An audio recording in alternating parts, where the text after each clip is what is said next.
Hello all, it's James Johnson, aka Sulfurblade, and I know I have kind of vanished off the face of the cliff again. So, here I am in one of the best games of all time. Europa Universalis 4. It's almost as good as Crusader Kings.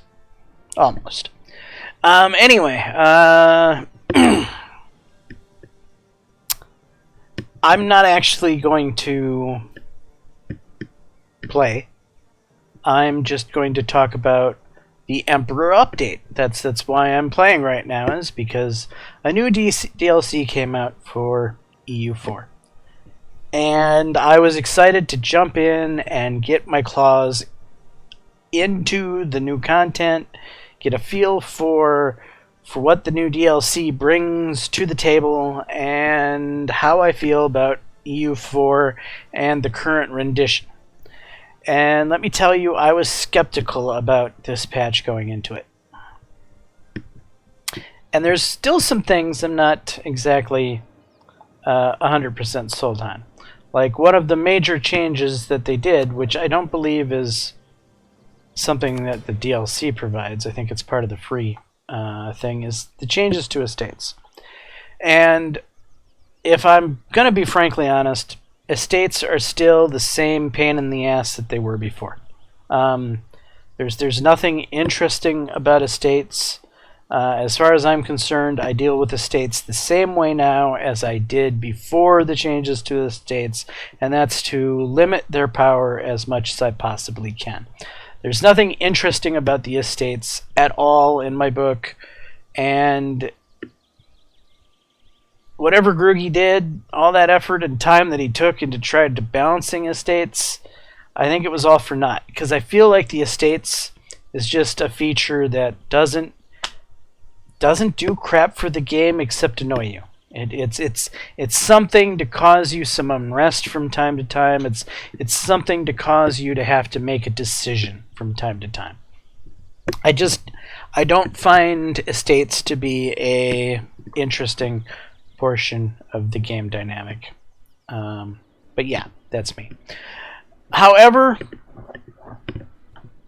this has been, well, my first game in Emperor. I started as Land Shoot here. I think Land Shoot had, I want to say, these three provinces. And Munich had this province, and I think Passau was its vassal. And Ingolstadt had this province, and I want to say this province. And so basically, Bavaria, the core group of Bavaria, was kind of broken up into three little groups: the Munich group, the Ingolstadt group, and the Land Shoot group. And I had to put those pieces back together again to form Bavaria. And I found the mission tree to be pretty interesting, actually. I will just hover my mouse over everything in the mission tree of the Bavarian mission tree, and you can pause the game if you're wanting to see more about the Bavarian mission tree. I know a lot of people might be watching stuff like this just so that they can see what's in the tree and if they want to play as Bavaria or not.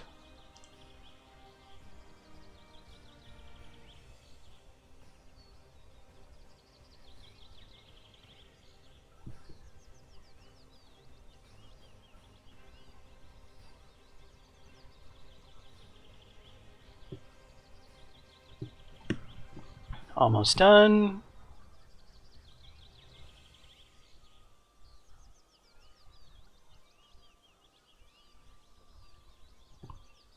There, you've seen the Bavarian tree. I'm kind of impressed with how the game's gone. So Bohemia certainly is stronger, feels like a much stronger country than it used to be.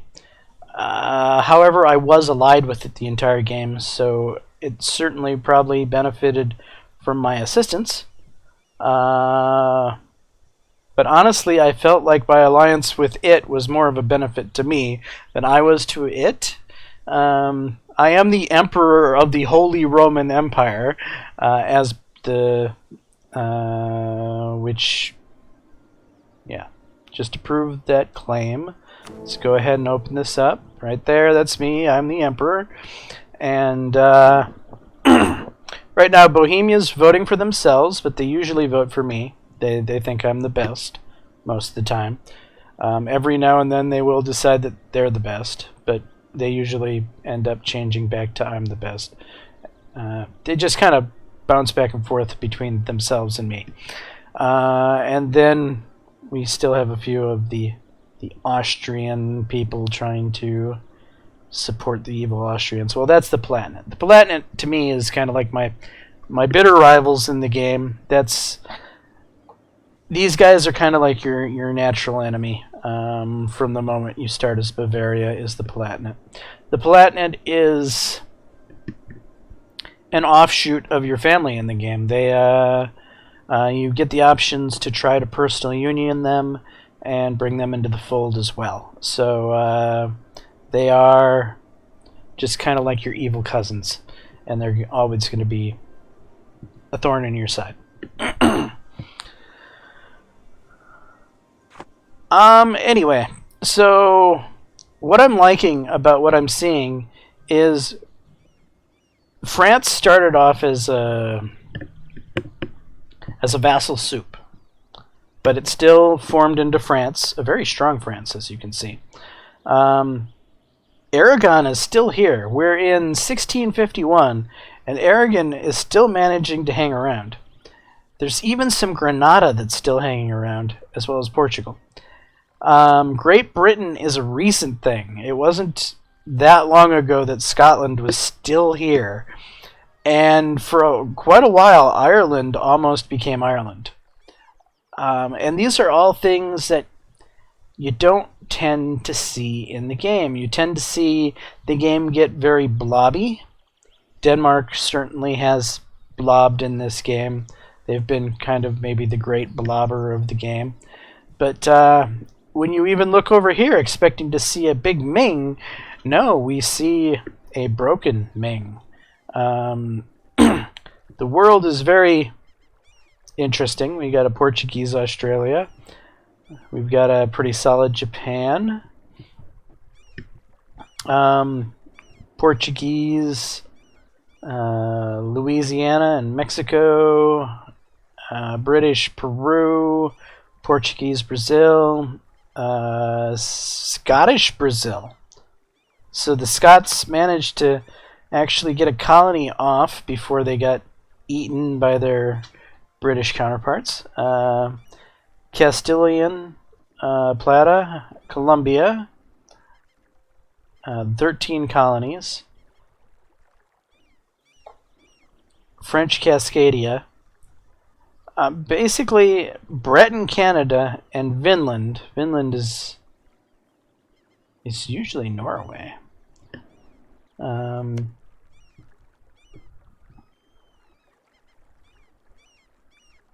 Who are their parents? Denmark.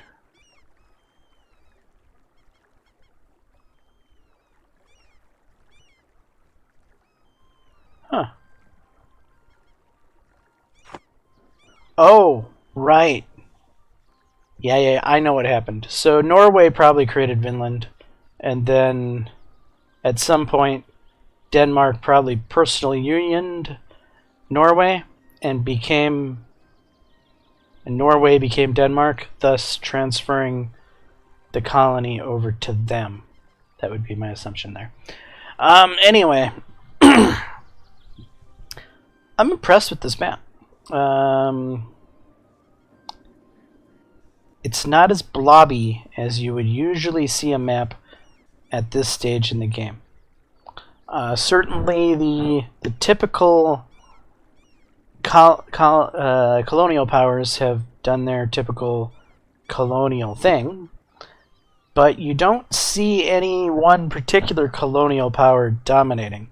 Like, oftentimes you used to see Spain just go nuts and colonize everything.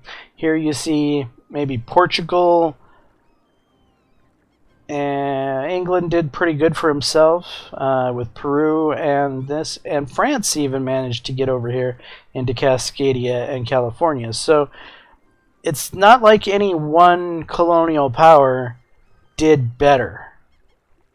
I mean, Spain probably did worse than it would normally do, and it seems to be a little bit weaker Spain here. But that, that isn't indicative. The game can play out so many different ways. But from the way it has played out so far, it seems very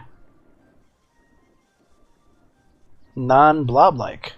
Like, this is as non-blob-like as the game gets, in my opinion.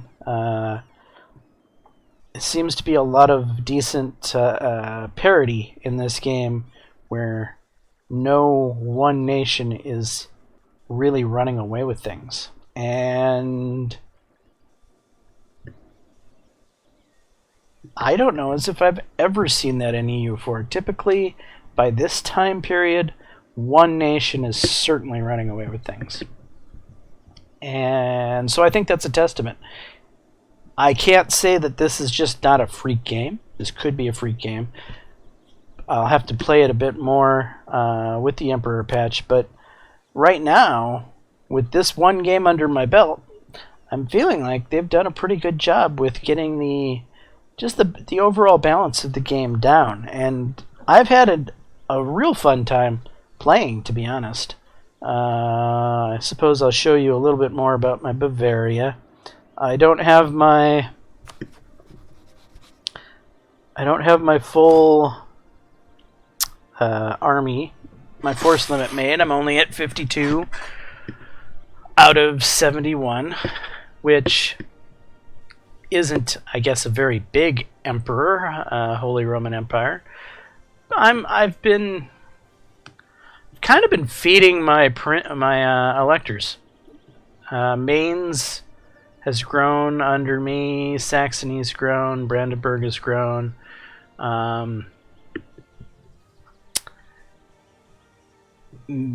That could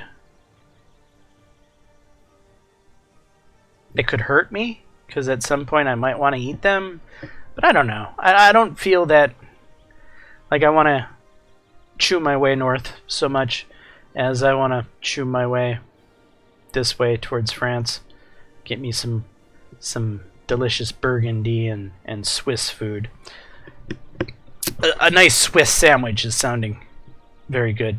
And with the fact that the Swiss have turned out to become evil Protestants, it just kind of serves things even better.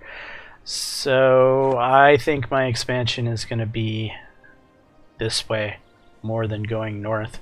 So I don't feel too bad about making a strong Mainz, keeping Brandenburg somewhat strong up here, and Saxony strong here. Bohemia I don't need to do anything for. They take care of themselves. They've fed themselves. They've eaten Poland on their own. They've eaten Hungary on their own. They've even eaten parts of Austria on their own. They've called me into most of those wars, sure, but even if they didn't call me in, they would have won those wars. Bohemia's just been a beast. Definitely, probably a very interesting nation to play going here in the future. They seem to have they might be at a point to where Bohemia could possibly need a nerf. They seem very, dare I say, op, but they start off small enough that they can only get so op. They still have Ottomans here, PLC to deal with, usually a strong Muscovy, which has turned into a Russia that's been devoured by Denmark. I'm not sure what's going on with that, but it is what it is. But yeah, that's basically where I am, what I've been doing. I've been in the world of EU4, and so I'm just checking in, letting you know about the Emperor DLC. I realize I haven't actually talked a whole lot about the DLC. It's been more just general bits and bobs about what I've been doing in the game, and that's more the point of this video than actually talking about the DLC, to be honest. Just letting you guys know that the reason I haven't been making a lot of videos lately is because I've been playing a lot of EU4, and well, I find that this doesn't make good video content. The reason for that is I can't control myself. Is that even the right way to put it? When I sit down to play a game of EU4, I've attempted to do videos playing EU4, same way as I've attempted to do videos playing CK2. And it doesn't work so well for me, because when I sit down to a Paradox game, I play a Paradox game.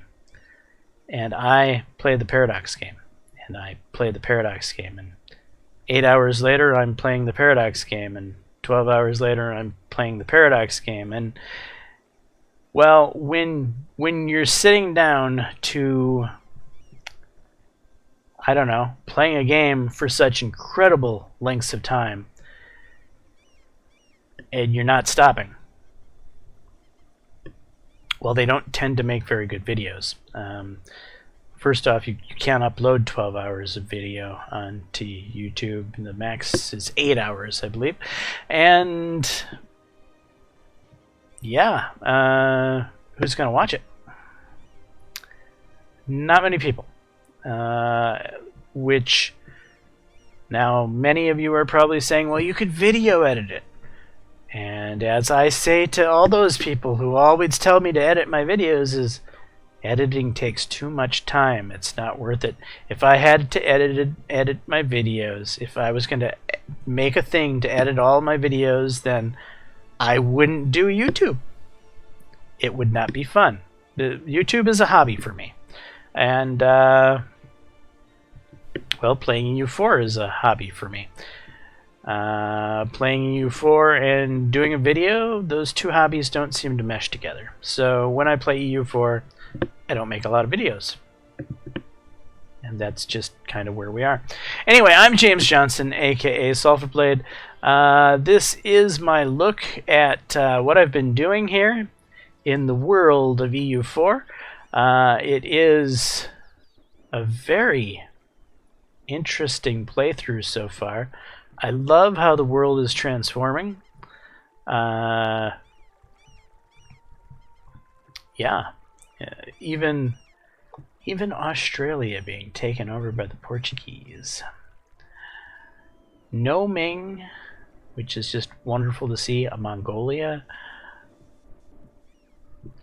Jean Pur, really. No Delhi. Interesting things on this map. Interesting things indeed. What's all this? Whoa. Kill was gone? Well, that's interesting. And who's on the Cape? Oh, the Spanish are managing to survive having the Cape. They might end up just being Spain on the Cape of Africa at some point here. It doesn't look like their European situation is working out for them very well. However, who are they allied with? They are allied with Portugal and Majorca. Not sure what a Majorca is in this situation. Well, let's find out. Really? Oh. Majorca. So Majorca, okay, has somehow become its own country. It's no longer part of Aragon. Or is it?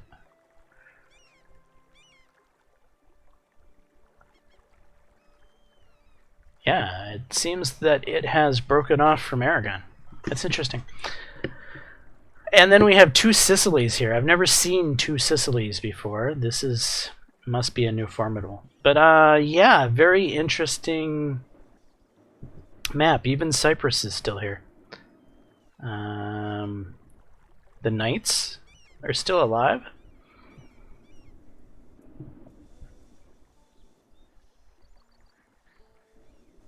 Songhai, Air, Mali, Benin. Can't really see what's going on here because of the cloud of war.